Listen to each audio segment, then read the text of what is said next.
ये आकाशवाणी रायपुर ही छत्तीसगढ़ी समाचार बुलेटिन के संग सोहेल खान यजदानी के जय जोहार। अब सुनाओ आज के प्रमुख समाचार। भारत समेत आने आने देश में आज आंशिक सूर्यग्रहण देखेगीस। छत्तीसगढ़ में घलो देखेगी सूर्यग्रहण के नजारा। प्रदेश में गोवर्धन पूजा और अन्नकूट के तिहार काली मनाए जाही। उहें प्रदेश के गौठान मन में गौठान दिवस घलो मनाए जाही। और छत्तीसगढ़िया ओलंपिक के तीसरइया चरण विकासखंड स्तर में परन दिन 27 अक्टूबर ले शुरू होही। अब समाचार विस्तार ले। भारत समेत आने आने देश में आज आंशिक सूर्यग्रहण देखेगीस। ग्रहण मंझनिया बाद 4:29 में शुरू होइस और संझा 5:42 में सूर्यास्त के संग खत्म होगिस। छत्तीसगढ़ में घलो कईठिन शहर मन में सूर्यग्रहण के नजारा देखेगीस। एक खगोलीय गतिविधि मन ला देखे खातिर लइका मन में सबले ज्यादा उत्साह रहीस। अवैया सूर्यग्रहण भारत में 2 अगस्त 2027 के नजर आही, जौन हा पूर्ण सूर्यग्रहण होही। गोवर्धन पूजा और अन्नकूट के तिहार काली मनाए जाही। अभी तक लक्ष्मी पूजा के दूसर दिन गोवर्धन पूजा और अन्नकूट के तिहार मनाए के परंपरा रहीस। फिर एदारी आंशिक सूर्यग्रहण होए के सेती ये तिहार लक्ष्मी पूजा के एक दिन बाद मनाए जाही। गोवर्धन पूजा के दिन गौ माता के पूजा अर्चना कर ओला भोग लगाए जाथे। मुख्यमंत्री भूपेश बघेल हा परंपरा के चलत आज दुर्ग जिला के गांव जंजगिरी और कुम्हारी में गौरा गौरी के पूजा अर्चना कर प्रदेश के रहैया मन के सुख शांति के कामना करीन। ए मौका में मुख्यमंत्री हा सोटा खाए के परंपरा ला घलो निभाइन और लोगन मन ला देवारी के अपन शुभकामना घलो दीन। एखर पहली मुख्यमंत्री हा काली अपन गृह गांव कुरुदडीह पहुंच के परिवार वाला मन संग विधि विधान ले मां लक्ष्मी के पूजा अर्चना करीन। ए दौरान मुख्यमंत्री हा गांव के महिला मन डहार ले पेश करेगे सुआ नृत्य ला घलो देखिन। इही बीच रायपुर कलेक्टर डॉक्टर सर्वेश्वर नरेंद्र भूरे आज खमारडीह के बालिका गृह पहुंच के उहां रहैया लइकी मन ला मिठाई बांटिन और उखर मन संग देवारी तिहार मनाइन। ए मौका में कलेक्टर हा लइकी मन ले बालिका गृह में रहे खाए के संगे संग पढ़ाई आदि के व्यवस्था के जानकारी लेके अधीक्षक ला लइकी मन खातिर अच्छा सुविधा उपलब्ध कराए बर कहिन। प्रदेश में काली गोवर्धन पूजा के संगे संग गौठान दिवस घलो मनाए जाही। मुख्यमंत्री भूपेश बघेल हा ए मौका में प्रदेशवासी मन ला अपन बधाई और शुभकामना दीन है।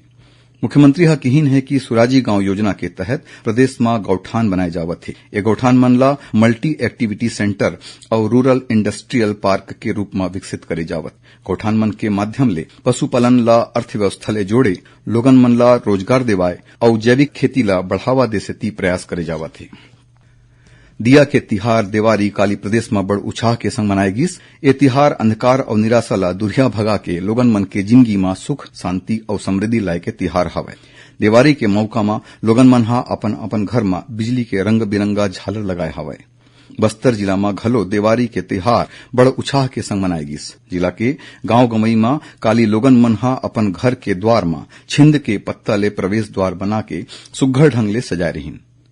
उहें दुर्ग जिला में घलो देवारी तिहार बड़ धूमधाम और उत्साह के संग मनाएगीस। पाछू 2 बछर के कोरोना काल के बाद एदारी देवारी तिहार में आने आने उम्र के लइका सियान माइलोगिन मन हा बड़ उत्साह देखेगीस।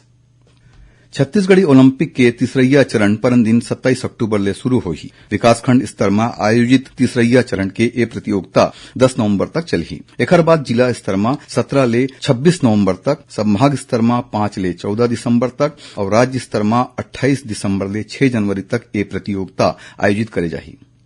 एकर पहली राजीव युवा मितान क्लब स्तर और जोन स्तर में प्रतियोगिता होगे हवय।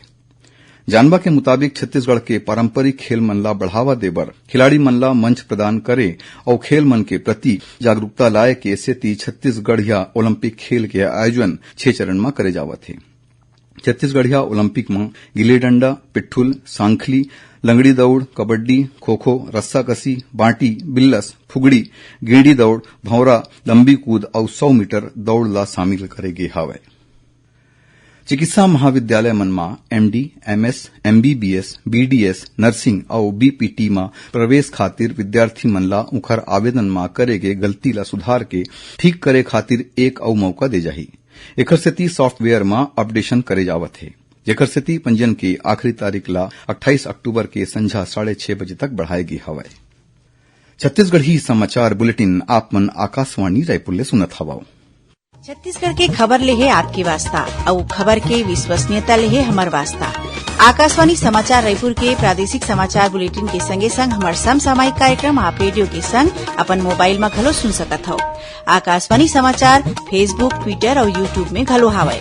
हमार फेसबुक पेज हरे Chhattisgarh news on AIR, Twitter handle CGAIR news और हमार यूट्यूब चैनल हरे छत्तीसगढ़ AIR न्यूज। तो अब रेडियो के संगे संग आपके मोबाइल के माध्यम ले हम आप तक पहुंचत हन। छत्तीसगढ़ के हर खबर बर सुनत रहो आकाशवाणी समाचार। आओ अब आगू बढ़थन बाचे समाचार कोती। सार्वजनिक वितरण प्रणाली PDS के तहत राशन कार्ड रखइया मन के आधार प्रमाणीकरण करवाए के बाद प्रदेश में अपन पसंद के कोनो भी उचित मूल्य के दुकान ले पोर्टेबिलिटी के जरिया राशन ले सकत हे। एकर सेती प्रदेश के 13,401 राशन दुकान मन में ई-पास मशीन लगाए गे हवय। एमा ले करीबन 12,500 राशन दुकान मन में ऑनलाइन आधार प्रमाणीकरण के जरिया और बाचे दुकान मन में ई-पास मशीन के जरिया ऑफलाइन राशन सामग्री के वितरण करे जावत हे। प्रधानमंत्री नरेंद्र मोदी 30 अक्टूबर के आकाशवाणी में मन की बात कार्यक्रम में लोगन मन बर विचार और सुझाव देबर किहिन है। ए मासिक रेडियो कार्यक्रम मन की बात के 54वां कड़ी होही। प्रधानमंत्री किहिन की लोगन मन ओ विषय में अपन विचार साझा करे जेखर बारे में ओमन ला मन की बात कार्यक्रम के अवैया कड़ी में बात करना चाहिए। लोगन मन नमो ऐप या MyGOV ओपन फोरम में अपन विचार बता सकत हैं। ओमन टोल फ्री नंबर 1800117800 में घलो डायल करके प्रधानमंत्री बर अपन संदेश हिंदी या अंग्रेजी में रिकॉर्ड करा सकत हवय। फोन लाइन 28 अक्टूबर तक खुले रही। वैश्विक आयोडीन अल्पता विकास निवारण दिवस के उपलक्ष्य में प्रदेश में ए बेरा आयोडीन अल्पता विकार नियंत्रण के बारे में जागरूकता अभियान चलाए जावत है। ये अभियान 27 अक्टूबर तक चलही। ए दौरान आयोडीन के कमी ले होवैया बीमारी ले बचाव के संबंध में जन जागरूकता लाए खातिर आने कार्यक्रम के आयोजन करे जावत है। संगे संग जिला मुख्यालय समेत स्वास्थ्य संस्था मन में लोगन मन ला आयोडीन युक्त नमक खाए बर कहे जावत है। अब समाचार थोकुन। Kondagaon police electronic bike showroom खोले के नाम में 13 लाख रुपया के ठगी करे के आरोप में 2 जन लोगन मन ला गिरफ्तार करे है, जेखर पास ले करीबन 9.5 लाख रुपया के जिनिस ला जब्त करे गे हवय। सूरजपुर जिला के प्रतापपुर विकासखंड के टुकुडांड में जिला स्तरीय जन समस्या निवारण शिविर 27 अक्टूबर के जगह अब 28 अक्टूबर के आयोजित होही। और बिलासपुर में एक ठिन मॉल में हुरहा आगी लग गे, फिर एक घटना में कोनो जन हानि नहीं होए हवय। बाद में फायर ब्रिगेड के जरिया आगी में काबू पा लेगिस। आखिर में प्रमुख समाचार एक घाव फेर। भारत समेत आने देश में आज आंशिक सूर्य ग्रहण देखेगिस। छत्तीसगढ़ में घलो देखेगिस सूर्य ग्रहण के नजारा।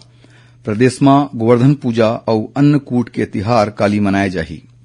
उन्हें प्रदेश के गौठान मन में गौठान दिवस घलो मनाए जाही। और छत्तीसगढ़िया ओलंपिक के तीसरइया चरण विकासखंड स्तर में परन दिन 27 अक्टूबर ले शुरू होही।